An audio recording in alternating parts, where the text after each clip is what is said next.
So today's topic is, would you let your teenage son or daughter have a co-ed sleepover? Now I know we're a few years away from that.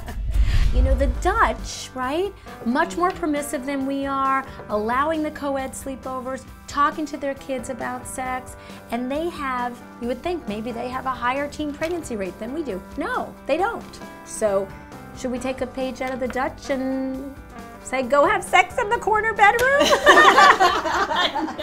I think it's one thing to have more open discussions and to talk with your kids about sex, but to invite their boyfriend or girlfriend to sleep over, that is not happening. It's not happening in my house. For my daughter, I'm definitely locking her up until she's 40. Yes.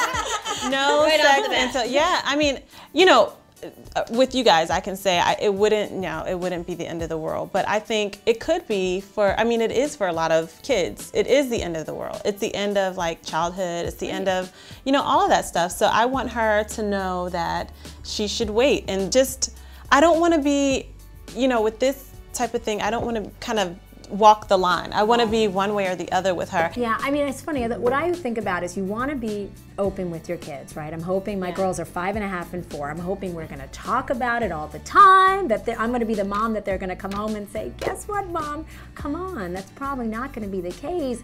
It does, I agree with you, Sharon. It seems a little bit, I want to be permissive, or I want to be communicative, I guess, right? I think it's a long road to say, have Johnny sleep down the hall. And then my husband or I are probably like, what do you think's going on down there? Right. Are they having more sex than we are? See, that's the issue. That's the now issue. you would get mad. Then it's jealousy. What do you think, Amanda? I know in my house growing up it was something that would never happen, but I have a best friend whose mom is German, and in her house they just had an entirely different outlook on everything. She had boyfriends that would sleep over, or just male friends that would sleep over, but I also think they had more of an open dialogue about the whole entire thing. Like her parents weren't so abstinent as mine were.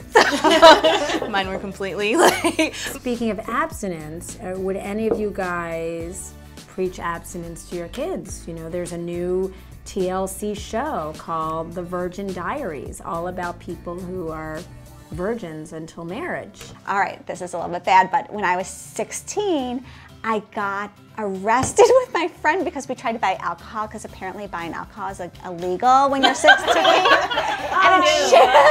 it should have been illegal because it was like Kahlua and coolers. Actually, I was 17. But so my mom had to go down to the police station, and I'll never forget this. She and I had this long discussion, and she was like, well, what's going on? I said, well, actually, we were going to my friend Stephanie's house. We were going to drink. There was a bunch of us, and we were all going to sleep over. I said, but Mom, everyone's having sex but me, and I'm not. And it was so funny. She wasn't mad after that. She wasn't as mad about the alcohol as much as she was relieved that I wasn't having sex. Like, okay, you can drink all you want. Just drink that Kahlua, sure.